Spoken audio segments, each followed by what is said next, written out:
Christmas treats विशेष सहकार्य GY Patil school of hospitality. नमस्कार रसिको, मी जुही आणि एस न्यूज क्रिसमस ट्रीट्स या शोवर आपल्या सर्वांचं हार्दिक स्वागत. आपल्यासोबत आज पुन्हा एकदा आहेत शेफ रोहन. तर सर, आज आपण जी रेसिपी बनवणार आहोत ते प्रेक्षकांची लहानपणीची आठवण म्हणू शकता, कारण की ते जॅम बिस्किट जे आपण खातो ते लहानपणी तर खूप फेमस होते. आता मिळतात बाजारमध्ये असतात, पण कंपनी भरपूर साऱ्या आहेत अवेलेबल, पण फ्रेश घरी बनवता येतील का या कन्सेप्टनी आज आपण ही रेसिपी घेणार आहोत. तर सगळ्यांना जनरली मला प्रचंड स्वतःला हे फार आवडतात, त्याच्यामुळे माझा फेवरेट आहे बिस्किट आहे. सो आपण स्टार्ट करूया. पहिल्या प्रेक्षकांना इन्ग्रेडियंट सांगूया. ओके, सो मी ह्याच्यासाठी घेतलेला आहे 150 ग्राम मैदा आहे. त्याच्यानंतर ह्याच्यामध्ये 60 ग्राम आपली पिठी साखर ज्याला आपण पावडर शुगर म्हणतो ते आहे. 115 ग्राम बटर आहे. त्याच्यानंतर 2 टेबलस्पून ह्याच्यामध्ये मी कॉर्नफ्लॉवर घेतलेला आहे. ओके, त्याच्यानंतर ॲज युजल मी 1/4 teaspoon baking powder, 1/8 teaspoon baking soda आहे. आता हे 3 इन्ग्रेडियंट आहेत. हे कशासाठी आहेत? आतमधलं जे क्रीम असतं. ओके, सो त्या क्रीमसाठी आहे. तो क्रीमसाठी मी पहिल्यांदा ही आयसिंग शुगर आहे, पावडर शुगर नाही आहे, हे आयसिंग शुगर आहे. ही आहे साधारण 100 ग्रॅम. आणि ह्याच्यासाठी लागणारा बटर आहे ते 40 ते 45 ग्रॅम. ओके, आणि बट ऑफिस जॅम बिस्किट आहे म्हटल्यावर जॅम तर लागणारच. सो तर जॅम आहे, फ्लेवर्ड जॅम जो आपल्याला फ्लेवर्ड जॅम, मिक्स फ्रूट जो तुम्हाला आवडतो तो तुम्ही. ओके, सो ॲज युजल आपण पहिल्यांदा परत सगळे ड्राय इन्ग्रेडियंट मिक्स करून घेऊया. ओके, सो हा पहिला मैदा,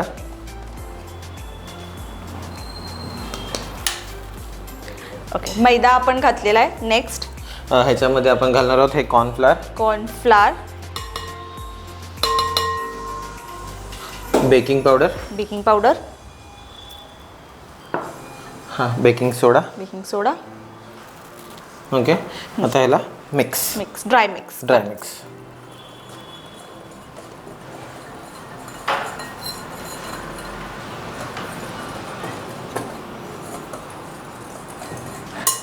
झालेलं आहे मिक्स आहे. ओके, काढून घेऊया आपण परत हे.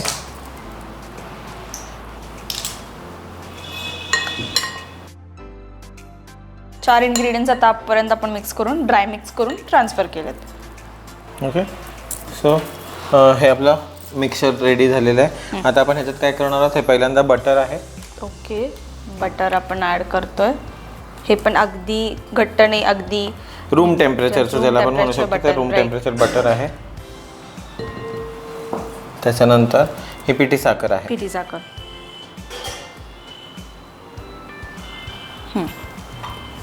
सो पहिल्यांदा स्पॅच्युलानीच मिक्स करायचं जरासं. ओके, आणि शक्यतो ह्या कुकीजला ना जेवढा तुमच्या हाताचा स्पर्श कमी होईल तेवढं हे कुकीज तेवढं चांगलं होणार. कारण की का ह्या कुकीजमध्ये एक तर बटर फार जास्त आहे, त्याच्यामुळे लगेच मेल्ट व्हायला चान्सेस जास्त असतात आणि डो फार हे होऊ शकतो, म्हणजे काय आपण म्हणूया सॉफ्ट होऊ शकतो. सो तो नको व्हायला पाहिजे म्हणून आपण आयदर एकतर स्पॅच्युला यूज करायचा किंवा मग तुमचं जे विस्क आहे विस्क यूज करायचं आहे. ओके, आता हे मिक्स झाले. आता आपण थोडं विस्कने त्याला मिक्स करून घेऊया. ओके,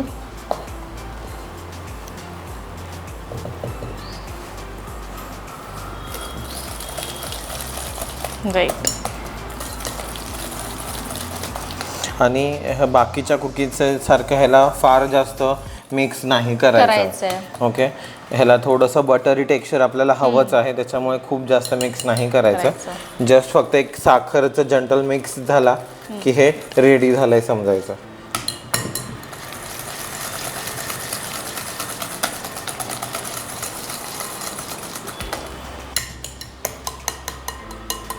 ओके, तर बघा तुम्हाला थोडा मागासपेक्षा थोडा कलर वेगळा झालेला आहे. आणि तो साखर आहे त्याच्यामध्ये थोडी, कारण की का ही साखर गरजेची आहे राहणं त्याच्यामध्ये, कारण की जो क्रंच येणार आहे तो त्या साखरेमुळेच येणार आहे. हे आता बटर आणि शुगर एकत्र. आता आपल्याला ह्याच्यामध्ये फ्लावर ऍड करायचं आहे. सो आता तुम्ही हे टेबलस्पून बाय टेबलस्पून जसं ग्रॅज्युएटली ऍड करतो. सो ऍड करा. पहिल्यांदा 2 स्पून घाला आणि 2.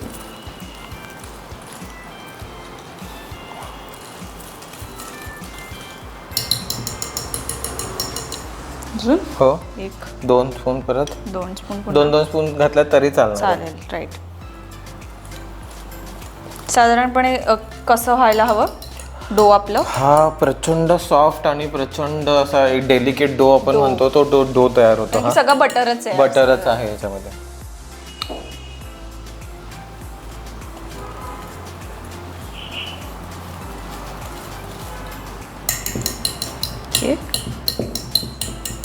आता मी थोडंसं स्पॅच्युलाच घेतो.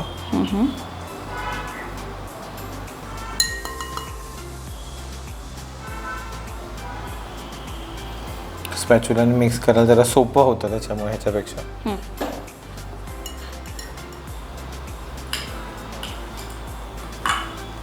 Okay okay. आत्ताच तुम्ही बघत असाल तर किती ते सॉफ्ट आहे. सॉफ्ट आहे.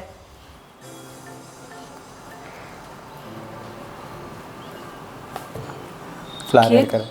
फ्लावर अजून 1 स्पून 2 स्पून 2 स्पून 2 स्पून्स.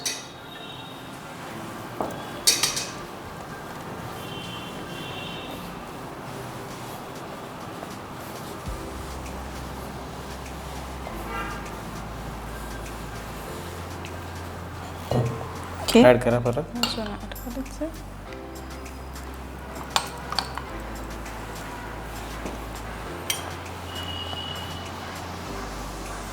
हे मिक्सचर आपण सगळ्यात पहिला केलं होतं ते पण फुल तुम्हाला एकजीव करावं लागेल. यात काही वेगळं वेगळं दिसत नाही, एकच पीठ असल्यासारखं दिसतंय.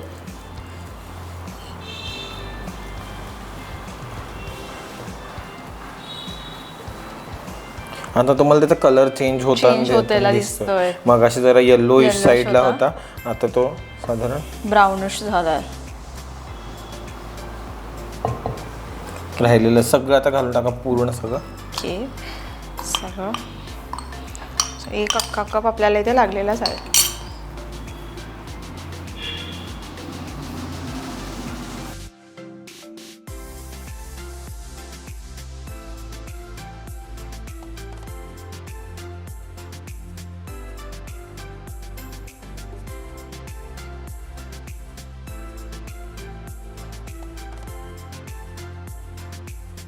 तर डो आपण रेस्टिंगला ठेवणार आहेत, तोपर्यंत रोहन सर आपल्याला ही रेसिपी पुन्हा एकदा त्याच्या इन्ग्रेडियंट्ससह शॉर्टमध्ये सांगतील. ओके. सो पहिल्यांदा आपल्याला काय करायचं, एका बाउलमध्ये जो मैदा आहे त्याच्यानंतर ड्राय इन्ग्रेडियंट्स म्हणजे काय, बेकिंग पावडर, बेकिंग सोडा आणि कॉर्नफ्लॉवर, ह्या चारीचं व्यवस्थित मिक्सचर करून ते एकत्र करून त्याला परत दुसऱ्या बाउलमध्ये ट्रान्सफर करून घ्यायचं आहे. त्याच्यानंतर आपण जे घेतलेलं बटर आहे, बटर आणि त्याच्यानंतर जे साखर आहे, त्या दोघांना पिठी साखर जी आहे ती चांगली व्यवस्थित मिक्स करून घ्यायची आहे. ती मिक्स करून घेतल्यानंतर त्याला आपण जो मैदा आहे तो ग्रॅज्युअली त्याच्यामध्ये हळूहळू ॲड करायचा आणि त्याचा डो फॉर्म करायचा, जो डो असा तयार होतो. सो डो हा आपण आता रेफ्रिजरेट करणार आहोत 20 ते 25 मिनिटासाठी. सो डो अजून रेस्ट होत आहे आपलं, तोपर्यंत आपण क्रीम बनवायचं आहे. सो त्यासाठी लागणारं साहित्य म्हणजे पहिल्यांदा हे जे बटर आहे, बटर, राईट, आणि हे अंदाजे 30 ते 40 ग्रॅम बटर आहे. Okay okay. त्याला मी थोडंसं जरा मिक्स करून घेतो. ओके.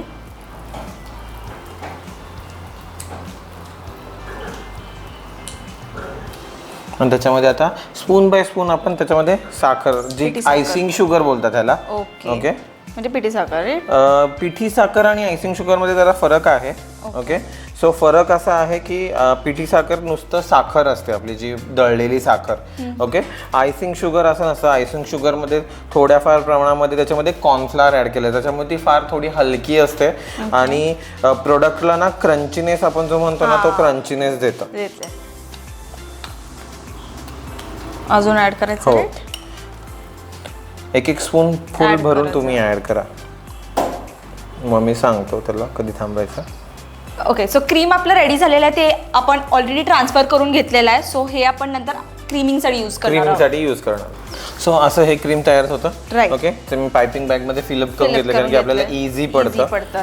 सो ह्याला साईडला ठेवून घेतलंय. तसंच आपण मगाशी जसं जॅम सांगितलं आपण, सो जॅम पण आपण एका पायपिंग बॅग मध्ये फिलअप करून घेतलेला आहे. सो आता आपली मेन प्रोसेस आहे ती म्हणजे आता तो जो डो आपण रेस्टिंगला ठेवला तो आपण आणायचा. सो हा डो आता बघा तुम्ही थोडासा झालेला आहे, तुम्ही सेट झालेला आहे, तो सेट झालेला आहे. ओके. सो आपण त्याला आता रोल करून घ्यायचं आहे. थोडा मैदा ह्या पेपरवर घालायचा. ओके पेपरवर जर शक्यतो बटर पेपरवर घ्यायचा, जेणेकरून ना हे क्रॅक होत नाहीत कुकीज. ओके ठीक आहे. सो ह्याच्यावर ना ह्याला साईडला घेऊया. ह्याच्यावर दुसरा पेपर डबल आणि आता हा आपण रोल करायचा.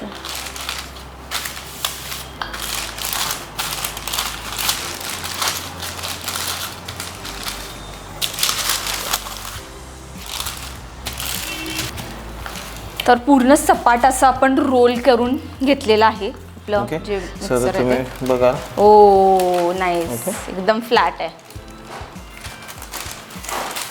असा हा रोल झालेला आहे तयार व्यवस्थित. झालेलं आहे. सो आता काय करायचं, आधी डायरेक्ट कट नाही करायचं, कारण की जर कट केला तर मग ते खाली चिकटून राहतात. सो काय करायचं, पहिल्यांदा मैदा हा मैदा थोडासा लावायचा, पसरवायचा सगळीकडे साईडला ह्या, कारण की ह्याच्यातलं बटर जे असतं ते बटर त्या बटर पेपरला पूर्ण सगळं हे झालेलं असतं, स्टिक झालेलं असतं.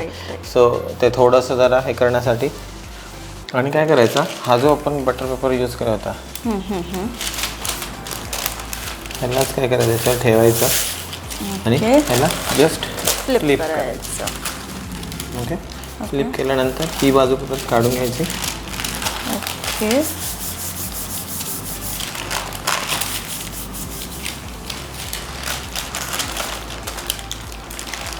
ओके बाजूला थोडं परत जरा फ्लावर हे करायचं. राईट.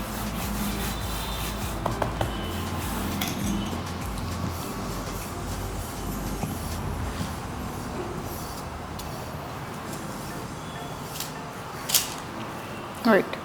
ओके. सो आता काय करायचं आहे, झिगझॅग असतो माहिती आहे, कुकीज झिगझॅग zigzag वाला. आहे. सो आता माझ्याकडे हे झिगझॅग वाला हे आहे. सो मी काय करणार,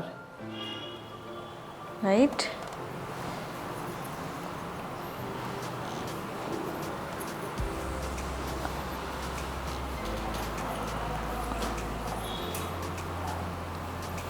सो हे 4 कुकीज पुरी आपण करतो साचणी तशा. बरोबर. आणि आता मला आता ह्याला फक्त जरा काउंटिंग व्यवस्थित जरा घ्यायला लागतं.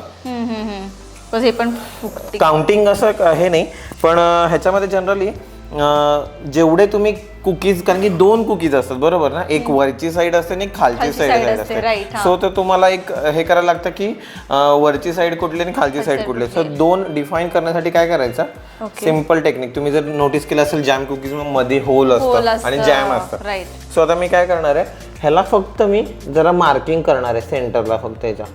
ठीक आहे, हलकंसं मार्किंग ह्या 4 कुकीजला. राईट. ओके. आणि ह्या 4 कुकीजला मी पूर्ण त्याचा काढून घेणार आहे, पूर्ण आतमध्ये प्रेस करून काढणार आहोत.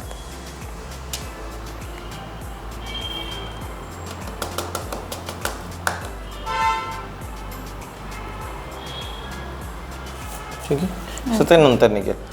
सो आता काय करायचं आहे आपल्याला, त्याला रेषा असतात, नोटीस जर केलं सनफ्लावर सारखं. सो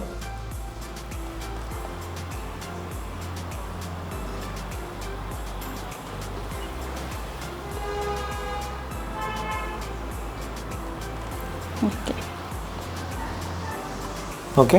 असं सुद्धा करू शकता. दुसरा ऑप्शन त्याला आहे, छोटी जी नाईफ आहे, सो त्या नाईफनी सुद्धा तुम्ही त्याला काय करू शकता,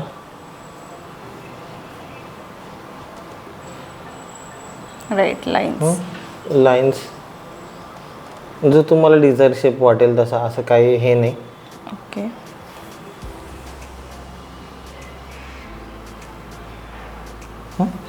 सो असं सगळ्याला करून घ्यायचं.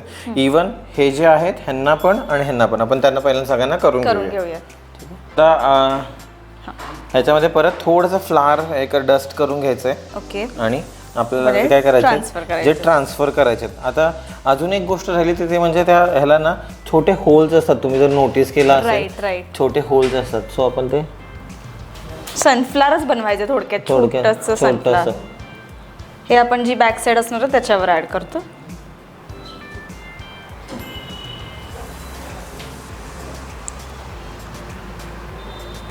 ठीक. सो आता आपण काय करणार आहोत, त्याला ॲड करणार आहोत. सो आधी पहिल्यांदा जे नको असलेलं आपण काढून घेऊया.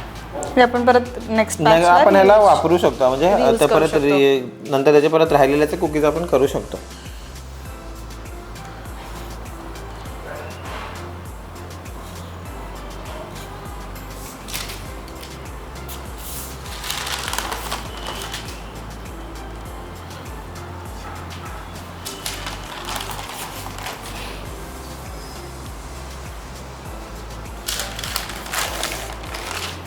आणि हे कुकीज फार जाड नसतात बाकीच्या कुकीज पेक्षा, हे थोडे जरा पातळ, कारण की ते 2 असतात त्याच्यामुळे. सँडविच कुकीज आपण त्याला म्हणतो. आता आपण वरचा भाग ट्रान्सफर करतोय. हा भाग नंतर आपल्याला परत यूज करता येतो, म्हणजे परत त्याला रोल करून परत त्याचे कुकीज करायचे. अगदी त्या शेपचा साचा असेल तर त्या शेपची छोटी वाटी असते, काहीही तुम्ही करू गोल शकता. सर्क्युलर कुकीज पण करू शकतो. फक्त हे जसं मी मगाशीच सांगितलं, हे काम थोडं डेलिकेट आहे, सो त्याला थोडं जरा काळजीपूर्वक उचलायला आणि ठेवावं लागतं. तर जे आपण शेप्स कट केल्यात ते आता आपण बेक करणार आहोत. प्री हीट करून ब्रेक.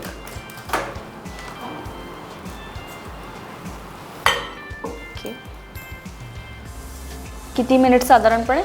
साधारण ह्याला 150 डिग्री सेल्सिअसला आपण त्याला साधारण एक 12 ते 18 मिनिटं, थोडासा हलकासा बदामी कलर आपण ज्याला गोल्डन ब्राऊन म्हणतो तो येऊपर्यंत. ठीक आहे. ओके. तर आपले कुकीज रेडी झालेले आहेत. आता आपल्याला जॅमिंग आणि आयसिंग करायचं आहे. आता आपण पहिल्यांदा ह्यांना बेक करून थंड पण करून घेतलेलं आहे, कारण की जर गरम गरम आपण हे करू शकत नाही, कारण की त्याच्यावर आपल्याला क्रीमिंग करायचे, त्याच्यामुळे आपण नाही करू शकत. हे आपण थंड करून घेतलेले आहेत ते.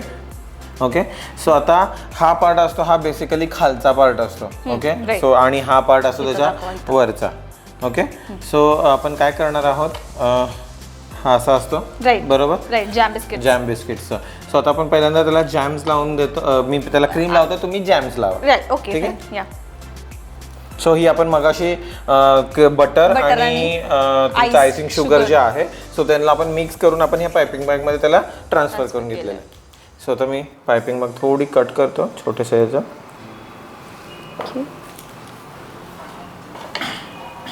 सो काय करायचं, ह्याच्यावर पहिल्यांदा सेंटर असतो. सो सेंटरवर ना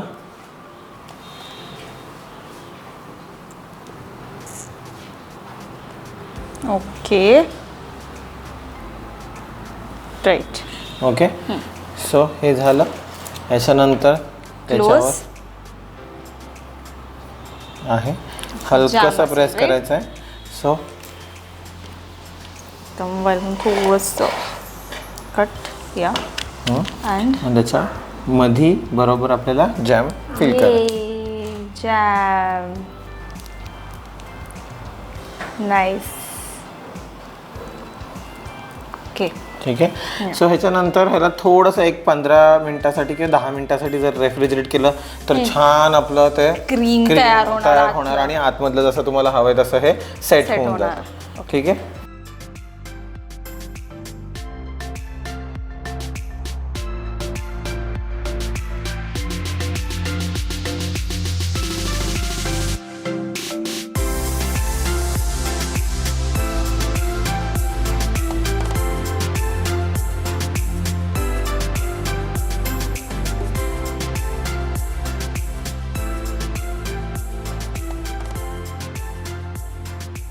तर आपण फ्रीज केले आहेत आपले जॅम बिस्किट्स आणि आता ते रेडी झालेले आहेत आणि आपण ते टेस्ट करायचे आहेत. दिसायला तर खूप खूप खूप सुंदर दिसत आहेत आणि I can't wait to taste.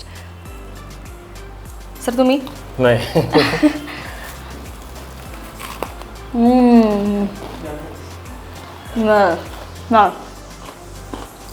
Proper jam biscuits जे आपण ब्रिटानिया आणि ऑल ब्रँडचे खातो, प्रॉपर टेस्ट आहे. बाहेरच्या ह्याच्यापेक्षा आपण घरात केलेलं कधीही चांगलं आपल्या कस्टमाइज्ड फ्लेवरचा जॅम आपण यूज करू शकतो. त्या बाहेर आपण फक्त स्ट्रॉबेरी और फक्त तेवढंच लिमिटेड होतं. सो ह्याच्या आतमधल्या क्रीम मध्ये सुद्धा तुम्ही व्हरायटी तुम्ही घरीमध्ये करू शकता. राईट. तर ही होती आजची आपली जॅम बिस्किट्सची रेसिपी. ही रेसिपी आपल्याला कशी वाटली ती आमच्या सोशल मीडिया प्लॅटफॉर्म्सवर आम्हाला नक्की कळवा. पुन्हा भेटूया पुढच्या भागात.